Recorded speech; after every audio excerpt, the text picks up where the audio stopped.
Hello, my name is Andrew, and today I'm going to talk about the actual steps it takes to start a first aid CPR AED business for the company.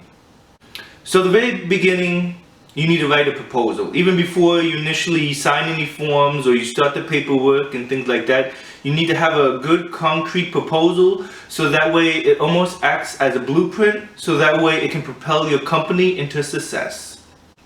In the proposal, you do want to start talking about different marketing techniques, who you want to market to. You can also talk about different designs for a company business name, a company logo. If you would want to eventually start selling merchandise and products. So a business proposal usually encompasses everything, even some things maybe you don't necessarily think that are good, but eventually you want to do sometime down the road or try, would be written in the business proposal. So the next thing is the business name. The business name is very, very important because that is what people use as sort of the household name. So when people they say, hey, I'm looking for a first aid CPR AED business, either they would say the company's name or maybe you sometimes can utilize your own name. Some people, when they think of company name, they attach it with the state or city that they're living in, or sometimes they attach it with their name.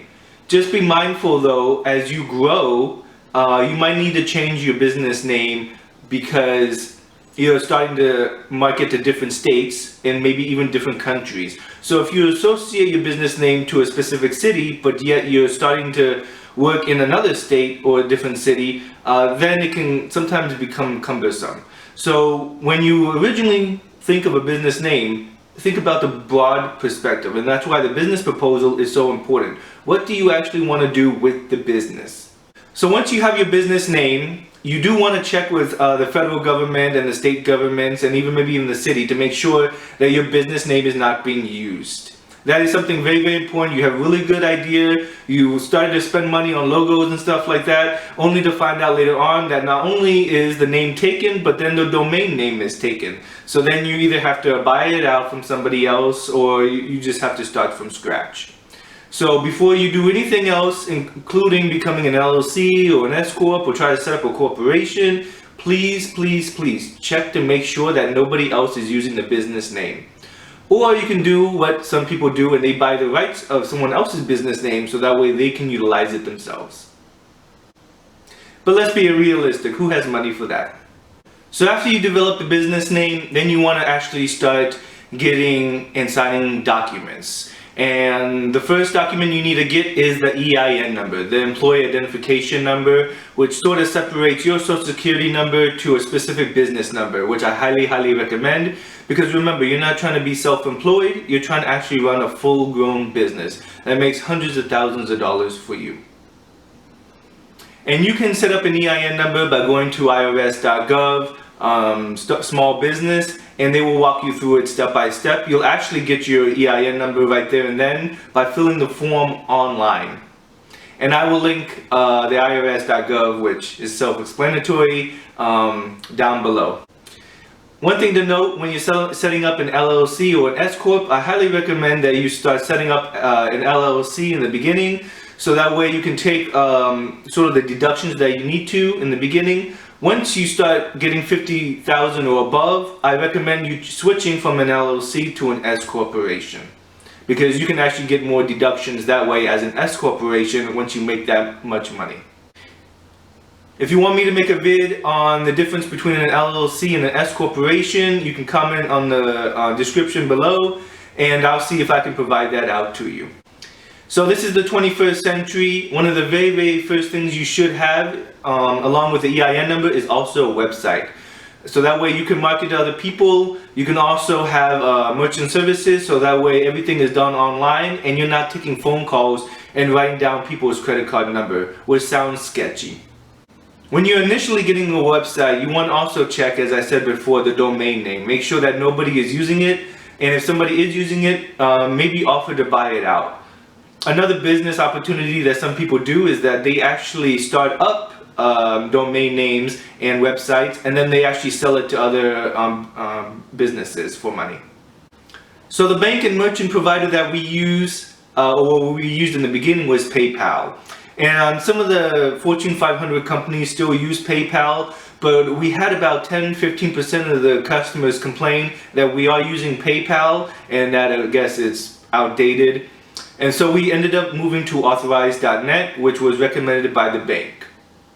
I will link Authorize.net below, and that has been very, very successful for us. They do take fees. It's about it's about 3%. The reason why I say $3,000 is because that's about how much that they take out of our bank per month because of the amount that we're making, which is pretty substantial. We have looked at other merchant services and other providers, but this is the fastest way, and the mechanism and connectivity is pretty good. It's actually the most reliable, and that's why we continue to use them, even though their fees may be just a tad bit higher. So along with getting merchant services, you also need a bank. Most banks want $25 to start a bank, and you want to start a business account bank, which is fine. With a small business bank, you can choose a local provider or a big name brand bank. That's up to you. Just be aware that there should be no fees. If they're charging you fees, move to another bank. Along with a business banking, you're able to keep track of everything. Initially, you could have a debit card, and then eventually maybe move on to a credit card. But as you've seen before through my other videos, I'm very against credit cards, and I'm very against loans too. You shouldn't quit your job. I recommend people who always ask us for the coaching, they want to quit their job the next day. I highly, highly recommend that you don't do that. Initially start the business as a side gig, and then until it grows and builds up, then you can move off from the job that you hate. So one of the other things that a lot of people ask us is about the booking system. How do we book? From online, or how do we market? And then they come to our website in order to book, and we use CPR Enroll. I'll make sure to link that below. It is an affiliated marketing, so we do get a small kickback, but I highly, highly recommend it. This is the best program out there. It's very versatile. It's able to book the courses seamlessly, but also it's able to market to the customers. And marketing to the customers is just as important as them booking to your site. So with CPR Enroll, it allows you to implement schedules for other instructors. It allows people to buy your merchandise, and it allows you to market. So for instance, every 2 years they usually need to recertify. So 90 days before the expiration date, just like how the American Red Cross does it, and we took the same model that they used and we implemented it. So 90 days before their certification expires, an automatic email will go to them saying, hey, your certification is about to expire. You took our class almost like 2 years ago, and we want you to come back, and we're offering a 10% discount for you. With that, our retention rate has been above 50 to 60%, and we've been getting almost residual income based upon that. So one of the most confusing and difficult things, and the reason why most people do not take that initial step, is saying, oh, you know, I can't manage a business because of the accounting, the booking, the different systems that I have to use, the applications, the taxes, the city taxes, the county taxes, the state taxes, the federal taxes. It seems like we're giving taxes to everybody and I'm not getting any money. QuickBooks is very, very easy to use, and we've been using it. Even when we grew to $250,000, we were still using QuickBooks. QuickBooks is able to run reports. It's able to do payroll when we had about 10 employees. It is, I highly, highly recommend it. And they are growing. So they are adding more applications like invoicing. I think they're even offering a banking services up to a certain extent. So I recommend QuickBooks, and it's the best price too. We've looked at several other options as we grew, but QuickBooks was still the best option. And eventually when we hit $500,000, then we did actually get a company to come in to help us. So the insurance that we use, and we looked around, actually we look around every year for better insurance, but we have still used the same company for years and years and years. It's called Hiscox, and I will send you a link below. You can actually even email us or comment on the link below if you want a blueprint of that document. We have a $2 million liability. With the $2 million liability or general liability, we're able to rent out almost any place. Most of the renters require $1 million to $2 million general liability. And for first aid, CPR, AED, lifeguarding, EMR, TACMED, and all the other courses we offer, we only pay about $600 a year, which is phenomenal. It is the lowest insurance cost that we have seen.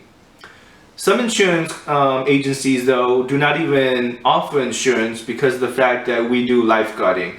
So just be mindful of that. And we've had no issues with Hiscox.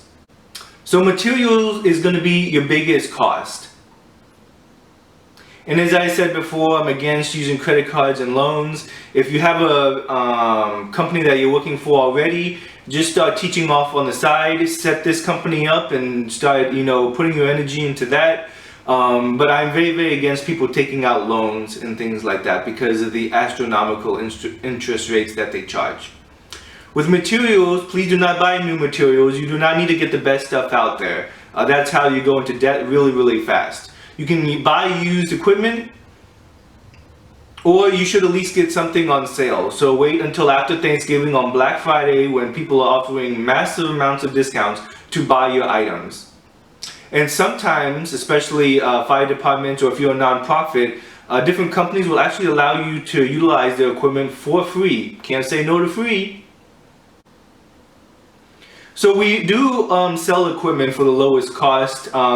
For legal reasons, I can't advertise the cost to you, but if you send us an email or you comment below, we can send you the price list.